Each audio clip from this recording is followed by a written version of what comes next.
Welcome to today's PowerPoint on masculinity in Lord of the Flies.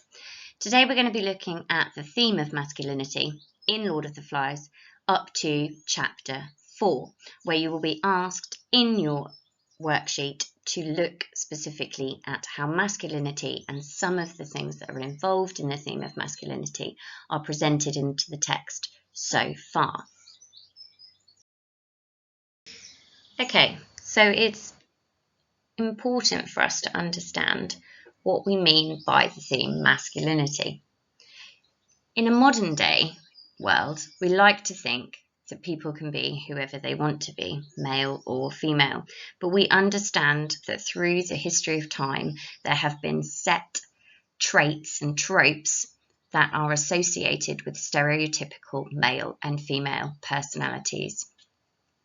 Some of those are listed on your screen today. So it's suggested that women or females are more sensitive, warm, have more apprehension, they're more prone to tension, they're self-reliant, liveliness, perhaps abstractedness.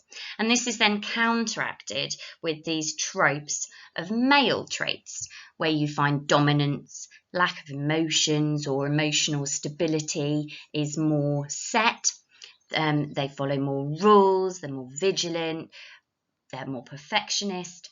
And some of these tropes, although we don't believe that they necessarily fit in this day and age, are things that were regarded as more male.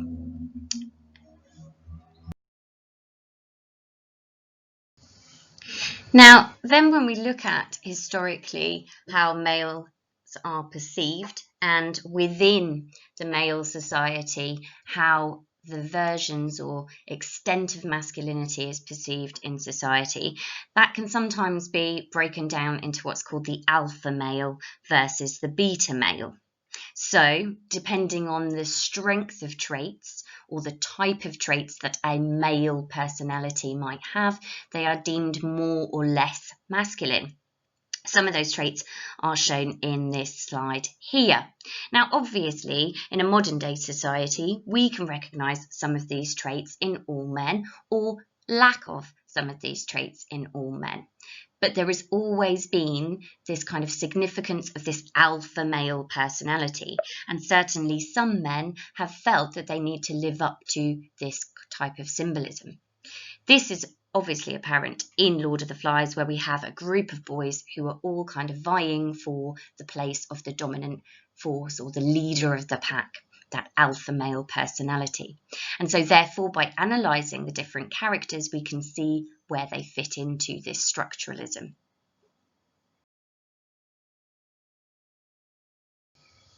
Even in a modern society, there are sometimes people who are encouraged to perform to become the alpha male. And this picture here shows some advice that's given to how to be an alpha male.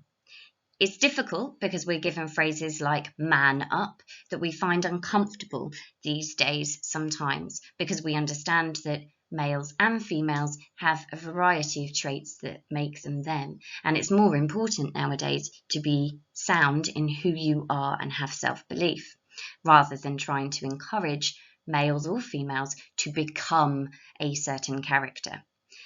So it's not always helpful nowadays to try and assert your masculinity or your femininity, but some people find it empowering to do so.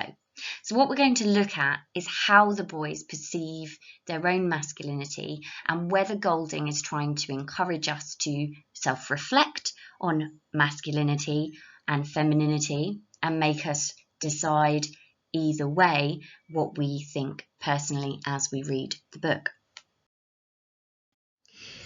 Okay, so now we're going to have a look at a couple of quotes. I've picked one from chapter 2, one from chapter 3, and one from chapter 4. In chapter 2, we have this quotation here. "Will you light the fire?" Now the absurd situation was open. Jack blushed too. So here, the masculine concept of men being able to provide and therefore make fire is overtly tackled here. Jack, however, blushed because he was ashamed that he could not perform an overly male task. The use of the feminine trope of blushing here reinforces Jack's lack of masculinity, making him appear more female. Golding uses this situation to then reinforce the boys' embarrassment at their lack of manliness, perhaps suggesting they aspire to be men of the world and still lack that skill. This could be because they're young and they cannot yet provide. This is early on in their experience in the island. So the lack of that knowing and that knowledge of creating fire takes us back to that kind of primal urge that man must provide. And the fact that Jack is embarrassed and using this female trope of blushing is highlighting here the lack of masculinity that he feels he should have. This is problematic, makes us think, what is Golding trying to say? Now let's look at chapter 3. I've chosen this quotation here, which is a conversation between Ralph and Jack. I work all day with nothing but Simon, and you come back and don't even notice the huts. I was working too. But you like it, shouted Ralph. You want to hunt while I... Here, Ralph argues with Jack about their roles and his lack of appreciation for the things that he's done at home when Jack is out hunter-gathering. This demonstrates that even in this single-sex environment on the island, there is still a shift in the value placed on the domestic or at home tasks and the more masculine hunter-gatherer tasks. Perhaps this is highlighting that it's more of a social issue than a gendered one. Could Golding perhaps be suggesting that even in single-sex environments, the people that do the domesticated tasks are less important or undervalued than the people that do the providing and the hunter-gathering? This is interesting because is Golding here trying to say that masculine tropes are important, or that actually it is more of a social democracy, that the person who goes out and provides is more important than the person who remains at home and does the tasks that are domestic? Could this be less about sex and more about social environment?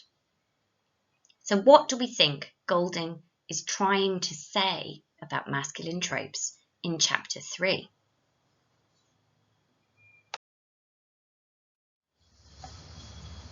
Okay, now that we've had a look at chapter 2 and chapter 3, let's move on to chapter 4. This is the quotation that's included in your worksheet for chapter 4. So the quotation is, kill the pig, cut her throat, bash her in. This is the section where the boys are chanting together in unison this quote. This involves pack mentality or mob mentality, safety in numbers. The boys are becoming more animalistic, less civilized in their collective numbers. It also makes Ralph, Piggy, and Simon uncomfortable at this point in the text. Interestingly, the use of the pronoun her is involved in this quotation. Cut her throat, bash her in. Is this a deliberate action by Golding? Has he chosen this quotation as a masculine attack from the boys on femininity as a result of the earlier weakness that was shown in the boys and how that's now becoming eradicated? Is it for that? Would this chapter, though, be different if it was a boar, if it was a male pig rather than a sow, the female pig? Kill the pig, cut her throat, bash her in. Is it a deliberate use of the pronoun her to suggest this kind of weakness in this female pig that's now eradicated by the more masculine boys? Or is it not? Is it simply that the pig was a female pig and it could have been a male pig? But is Golding using this masculinity here to highlight a difference between the two, and how the boys are more masculine in their kind of pack mentality and their aggression and using those masculine tropes. And that is what you need to look at in your work pack.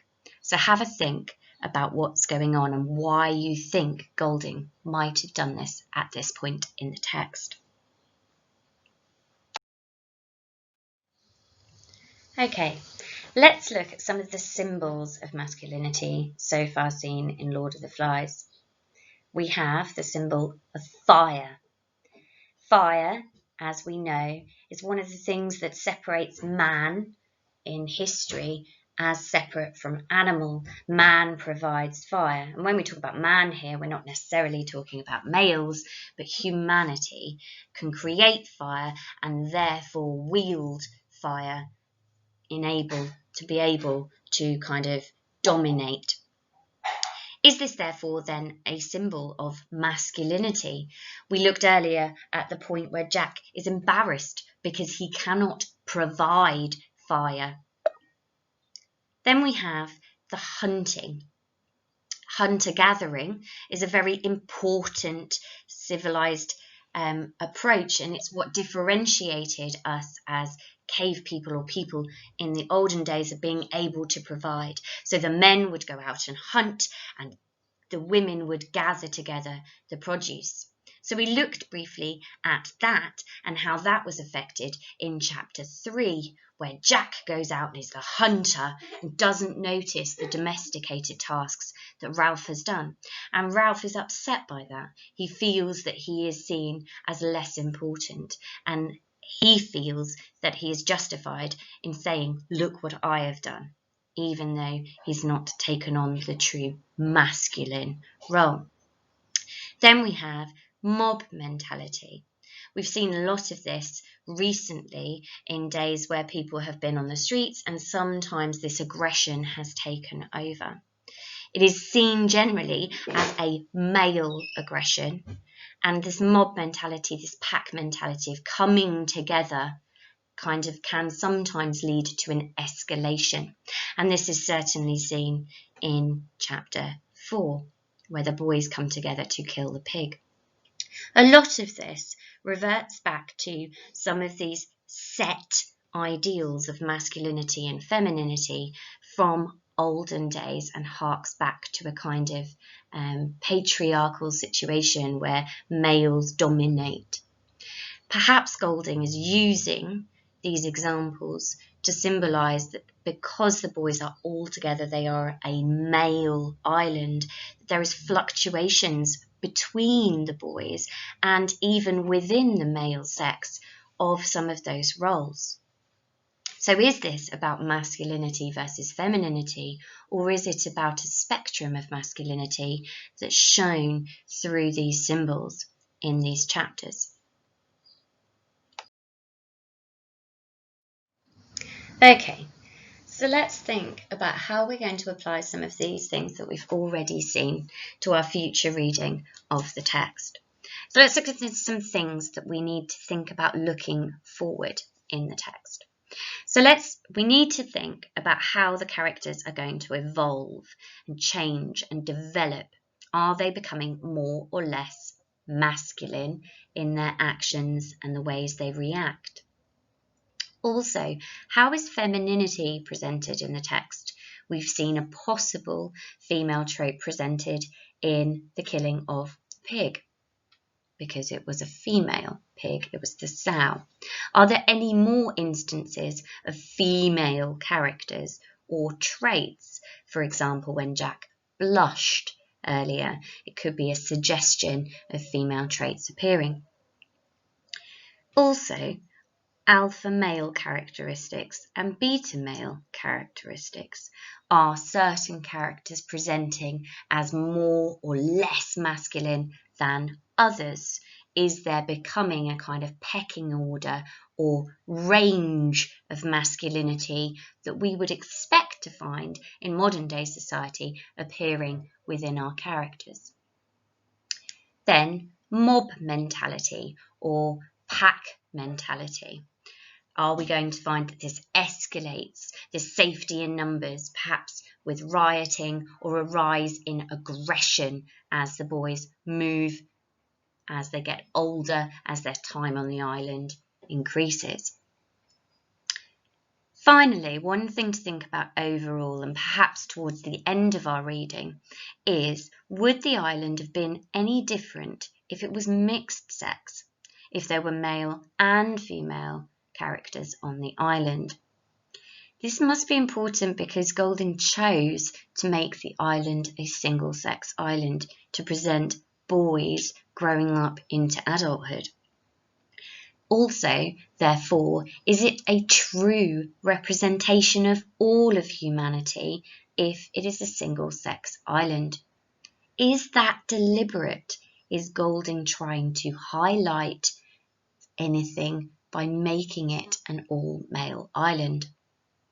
These are things that we're probably going to have to think about towards the end of our reading of the text, but it's interesting to look at some of what has happened so far to be able to engage in this theme as we move through the text. So, I hope you've enjoyed this brief overview of masculinity in the text so far, and it enables you to look out for some of these things in the future as you read on. Thank you.